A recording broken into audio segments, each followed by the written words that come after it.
Today I've been asked to give the views of the environmental lobby, and in a spirit of transformation and in relation to climate change and economics as is predicted for the small island developing states, particularly in the context of Tobago and its development plans. Small island developing states are at a critical juncture in their development. The specter of climate change looms large over us. We have a lot to gain if we employ sustainable mitigation and adaptive development measures to reduce impacts in the future, and a whole lot to lose if we don't. 2015 so far has been a classic year for observations regarding climate change. A very hot and extended dry season, the hottest in recent memory, with subsequent water shortages, followed by a sudden late onset of heavy rains with high winds, freak storms, resulting in landslides and flooding and housing and business damage. These are called impacts. These impacts on the natural environment and human settlements have been coming for a long time. Over the last few years, we've seen a huge increase in climate change-related activities that have affected Tobago and threatens the clean, green, and serene mantra of our brand, and also threatens to undermine much of the development progress we have made so far. In tackling the threat of climate change, we must come away from the belief that climate change is an environmental problem. Climate change is a sustainable development problem, one that poses the most critical challenges to our country than any other of our time. With this understanding, it is necessary to ensure that activities to adapt and prepare for climate change are integrated into every facet of our development. Climate change affects fisheries and marine habitats. Progressively, oceanic impacts have been experienced. Heated oceans have resulted in bleached reefs, which are home to 25% of all marine species. Existing pressures exacerbate these impacts. Overfishing, 60% of fish stocks estimated to be overexploited currently, and pollution from land-based activities, and today the proliferation of invasive species such as sargassum and lionfish have threatened the livelihoods of Tobago's fishermen. Climate change affects our terrestrial natural resources. Terrestrially, impacts have resulted from land degradation, deforestation, fires, overhunting, unplanned and inappropriate development in coastal areas and wetlands. This has resulted in ecosystem, forest and wetland destruction, and biodiversity loss.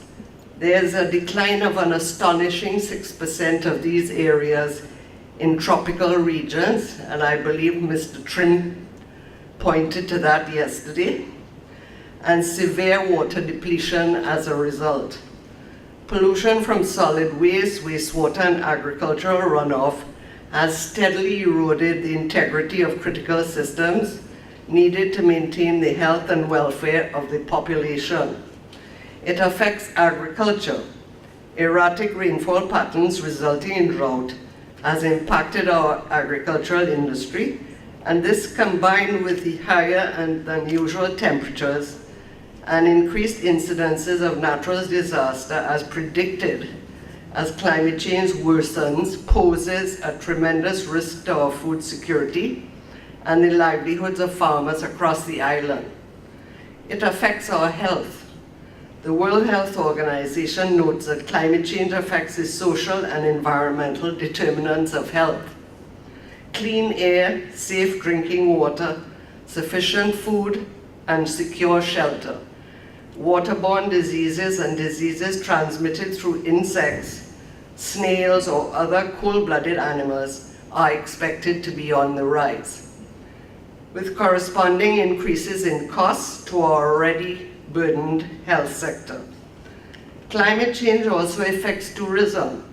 The effects mentioned above or prior are expected to have severe knock-on impacts on the tourism sector. Sea level rise is expected to reduce available beach areas and destruction of reefs and marine life, as mentioned earlier, as well as our forests. And wildlife mean that we have even less things to market.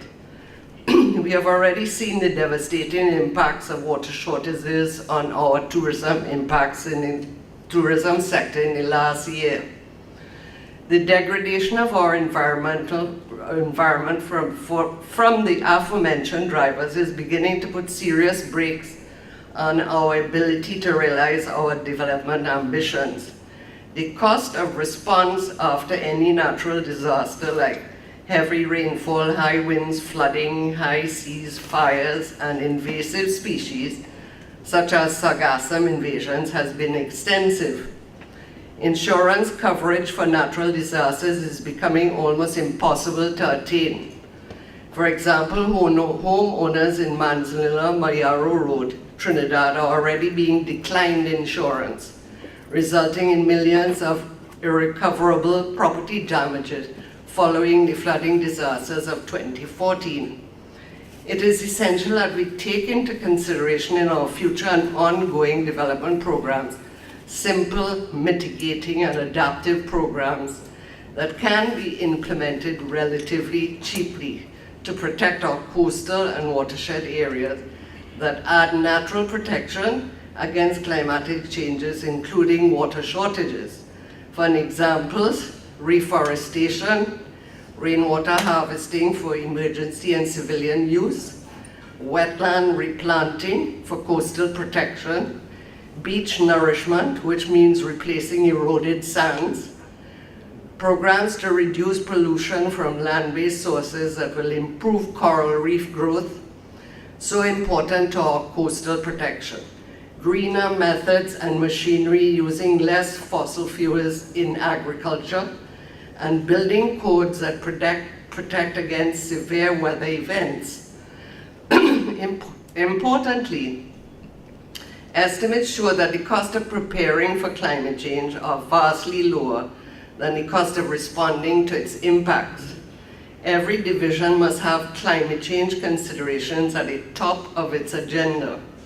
We must build the capacity of our decision makers to integrate climate change into our development choices based on science and local knowledge.